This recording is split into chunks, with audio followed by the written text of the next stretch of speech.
The stakeholder analysis chart will discuss the Head Start school program.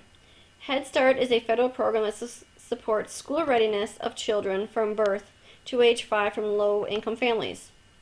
This program enhances social, emotional, and cognitive development by providing services to children and their families. These services include nutrition, health, and other supportive services. Head Start was founded by Lyndon B. Johnson as part of the War on Poverty in 1965. Head Start has served over 30 million children and families in all 50 states. This program is the single largest publicly funded early childhood education program in the United States. The first stakeholder group that will be discussed are students. There are a number of concerns, issues, and needs students face. There are rising rates of poverty among young children. In fact, 1 in 5 children come from households that meet federal standards for poverty. More and more children today have parents who are less educated. Many families with low income are headed by single parents. Children from disadvantaged backgrounds may be less likely to experience educational home environments that are cognitively stimulating. Poverty impacts all major areas of children's development, including physical and mental health, cognition, learning and achievement, and social functioning. Economic and social distress can prevent children from reaching their full potential. Students must be included as a stakeholder because many of them are living in homes that are below the poverty line. They are at risk. Head Start has had a great effect on children from less educated parents. Students are often disengaged in learning and they need someone to engage them. Substantial learning will occur when schools operate in ways that connect students relationally in an engaging, relevant, and worthwhile experience. Parents also have needs, concerns, and issues. There's been an emergence of single-family homes. With this comes financial strains. Parents who are economically disadvantaged can't always provide activities that stimulate cognition. Social class accounts for more of the variation in cognitive scores than any other factor. Parents who are less educated and from a lower socioeconomic status tend to not be as involved in schools. These reasons could be because they're under economic stress and have little time or energy. Parents are the most influential component on a child's development, and this can work to a child's advantage or disadvantage. Parent involvement must take into account differences in culture, ethnic, and class differences. When a parent becomes closer to educating a child, then the greater the impact there will be on a child's development and educational achievement. Student commitment is shaped by the curriculum of the home.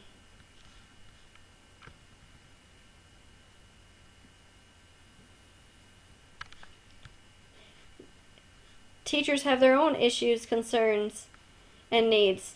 Students who are living in poverty are exposed to society's problems and as a result are entering school without adequate support for healthy growth and development. As a result, these students are lagging behind their classmates. Many teachers do not have sufficient knowledge of child development, nor do they have an understanding of their culture or home life of these students. Teacher training does not always prepare these teachers for the reality of a classroom. Many times these students are at a deficit both academically and socially. However, teachers still need to meet the diverse needs of students. Administrative support is needed for teachers, especially with students who are at risk. When discussing educational reform, buy-in is needed from teachers. Professional learning communities are needed so that everyone is partnering together for the success of all these students. Successful and strong professional communities can be effective or not depending on whether teachers collaborate to make advances in learning or if they reinforce methods that do not get the results. This is especially true with the professional development that Head Start teachers received.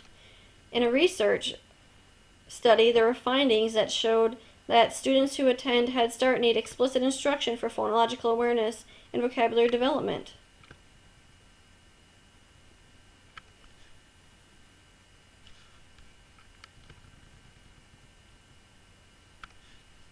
Administrative staff, principals, and directors also have their needs. The need for parental participation is most needed in low-income and minority communities or wherever parents feel a sense of exclusion, hopelessness, or low self-esteem. Low-income parents need convincing reasons to get involved in their child's schooling. It is the responsibility of the administrative staff to deal with finances and resources. These are oftentimes controlled by the federal government. And administrators need to foster relationships and trust between the school, families, and communities.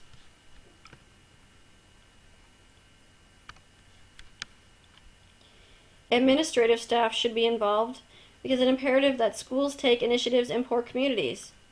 When principals reach to the community and parents, then ties will be strengthened between the clientele they serve and the professionals within their organization. Schools need to learn more about students and their families.